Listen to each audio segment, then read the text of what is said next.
ವಿರೋಧ ಪಕ್ಷಗಳು ಸದೆಬಡಿಯುವುದೇ ಮತ್ತೆ ಅಧಿಕಾರಕ್ಕೆ ಬರುವ ಮನಸ್ಥಿತಿಯಿಂದ ಬಿಜೆಪಿಯವರು ತನಿಖಾ ಸಂಸ್ಥೆಗಳನ್ನು ದುರುಪಯೋಗಪಡಿಸಿಕೊಳ್ಳುತ್ತಿದ್ದಾರೆ ಎಂದು ಗೃಹ ಸಚಿವ ಡಾಕ್ಟರ್ ಜಿ ಪರಮೇಶ್ವರ್ ಹೇಳಿದರು. ಬೆಂಗಳೂರಿನ ಸದಾಶಿವನಗರದ ತಮ್ಮ ನಿವಾಸದ ಬಳಿ ಮಾಧ್ಯಮದವರ ಜೊತೆ ಮಾತನಾಡಿದ ಅವರು, ಪ್ರಜಾಪ್ರಭುತ್ವ ವ್ಯವಸ್ಥೆಯಲ್ಲಿ ತನಿಖಾ ಸಂಸ್ಥೆಗಳ ಕಾರ್ಯ ನಿರಂತರವಾಗಿ ನಡೆಯುತ್ತದೆ. ಆದರೆ ಇಷ್ಟು ದಿನ ಸುಮ್ಮನಿದ್ದು ಚುನಾವಣೆ ಸಂದರ್ಭದಲ್ಲಿ ಆಸಕ್ತಿ ತೋರುತ್ತಿರುವುದು ಯಾಕೆ?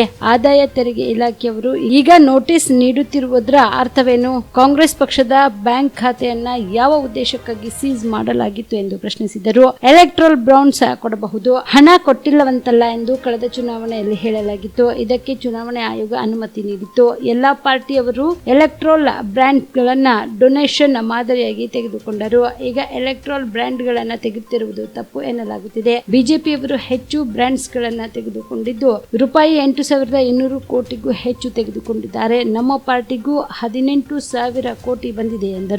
ಪ್ರಾಮಾಣಿಕವಾಗಿ ಪಾಲಿಸ್ತು. ಸಚಿವರು ಕೂಡ ಹಿಂದೆ ಜವಾಬ್ದಾರಿ ಕೊಡುವಂತ ಸಂದರ್ಭ ಜವಾಬ್ದಾರಿ ಕೊಟ್ಟಿದ್ದಾರೆ. ನಮ್ಮ ಜಿಲ್ಲೆಗಳಲ್ಲಿ ಆಯಾ ಜಿಲ್ಲಾ ಸಚಿವರುಗಳು ಜವಾಬ್ದಾರಿ ತಗೋಬೇಕು ಅಂತ ಕೊಟ್ಟಿದ್ದಾರೆ. ಅದನ್ನು ನೀವು ಮಾಡ್ತಾ ಇದ್ದೀವಿ.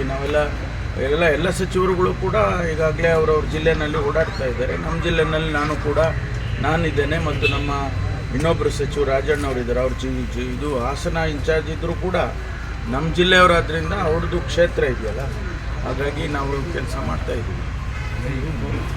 ಮಂಡ್ಯ ಚುನಾವಣೆಯಲ್ಲಿ ರಮೇಶ್ ಬೆಂಬಲಿಸಿದ್ದೀವಿ. ಕುಮಾರಸ್ವಾಮಿ ಅವರ ಆರೋಗ್ಯ ವಿಚಾರದಲ್ಲಿ ಆಪರೇಷನ್ ಮಾಡಿದರೆ ಡೌಟ್. ಈ ಥರದ ಚುನಾವಣೆ ಸಂದರ್ಭದಲ್ಲಿ ಆರೋಗ್ಯದ ವಿಚಾರ ಪ್ರಚಾರ ವೈಯಕ್ತಿಕ ವಿಚಾರಗಳನ್ನು ನಾವು ಯಾರೂ ಮಾಡ್ತೇವೆ. ನಮಗೆ ನಿಯಂತ್ರಣ ಇರಬೇಕು. ಅವರ ಪರ್ಸನಲ್ ವಿಚಾರಗಳು ಅವ್ರು ಎಂತಿರ್ಬೋದು, ಬೇರೆ ಏನೇ ಇರ್ಬೋದು, ಪರ್ಸನಲ್ ಮ್ಯಾಟರ್ಸನ್ನು ನಾವು ಯಾರೂ ಕೂಡ ಈ ಚುನಾವಣೆಯಲ್ಲಿ ಉಪಯೋಗ ಮಾಡಬಾರ್ದು. ಅದಕ್ಕೆ ನಿಯಂತ್ರಣ ಇದ್ದರೆ ಭಾಳ ಒಳ್ಳೆಯದು. ಯಾರೇ ಇರಲಿ, ನಾನೇ ಇರಲಿ, ಇನ್ನೊಬ್ಬರು ಇರಲಿ, ಅದು ಮಾಡೋದು ಸೂಕ್ತ ಅಲ್ಲ ಅಂತ ನನಗನ್ಸುತ್ತೆ.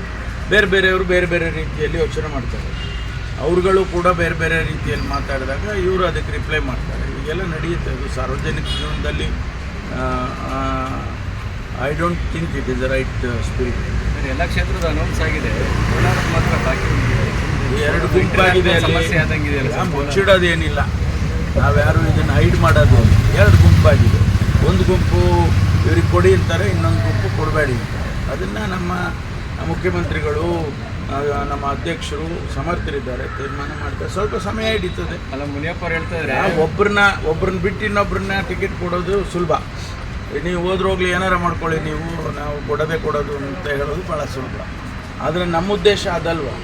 ನಮ್ಮ ಉದ್ದೇಶ ಇಬ್ಬರನ್ನೂ ಒಟ್ಟು ಮಾಡಿ ಆ ಕ್ಷೇತ್ರವನ್ನು ಗೆದ್ಕೋಬೇಕು. ಸ್ವಲ್ಪ ಸಮಯ ತಗೊಳುತ್ತೆ. ಸಮಯ ಇದೆಯಲ್ಲ, ನಮಗೇನು ಸಮಯ ಇಲ್ಲದೆ ಇದ್ದರೆ ಏನಪ್ಪ ಅನ್ಬೋದಾಗಿತ್ತು. ಸಮಯ ಇದೆ. 24ನೇ ತಾರೀಕಿನವರೆಗೂ ಕೋಲಾರದಲ್ಲಿ ಉತ್ತಮ ವಾತಾವರಣ ಇತ್ತು, ಈಗಲೂ ಇದೆ. ನೀವು ಕೂಡ ಕಣ್ಣಿನ ಸಮಸ್ಯೆ ಎದುರಿಸುತ್ತಿದ್ದೀರಾ? ಎಲ್ಲಿ ಚಿಕಿತ್ಸೆ ಪಡೆಯಬೇಕು ಅಂತ ಯೋಚನೆ ಮಾಡ್ತಾ ಇದ್ದೀರಾ? ಮತ್ಯಾಕೆ ತಡ? ದೃಷ್ಟಿ ಐ ಆಸ್ಪತ್ರೆ ಕಲಬುರಗಿಗೆ ಭೇಟಿ ನೀಡಿ. ಖ್ಯಾತ ಅನುಭವಿ ವೈದ್ಯರಿಂದ ಕಡಿಮೆ ದರದಲ್ಲಿ ಚಿಕಿತ್ಸೆ, ಕಣ್ಣಿನ ಪರೀಕ್ಷೆ, ಹೊಲಿಗೆ ರಹಿತ ಶಸ್ತ್ರಚಿಕಿತ್ಸೆ, ಪೊರೆ ಆಪರೇಷನ್, ಲೇಸರ್ ಇಂಜೆಕ್ಷನ್ ರಹಿತ ಶಸ್ತ್ರಚಿಕಿತ್ಸೆ, ಸಕ್ಕರೆ ಕಾಯಿಲೆ ಇರುವವರಿಗೆ ಲೇಸರ್ ಚಿಕಿತ್ಸೆ, ದೂರದೃಷ್ಟಿ ದೋಷ ಹಾಗೂ ಸಮೀಪ ದೃಷ್ಟಿ ದೋಷದ ಸಮಸ್ಯೆಗೆ ಸೂಕ್ತ ಪರಿಹಾರ, ಕನ್ನಡಕದ ಸೌಲಭ್ಯ, ಕಾಂಟ್ಯಾಕ್ಟ್ ಲೆನ್ಸ್ ಅಳವಡಿಕೆ, ಇಷ್ಟೆಲ್ಲ ಸೌಲಭ್ಯ ಒಂದೇ ಸೂರಿನಡಿ.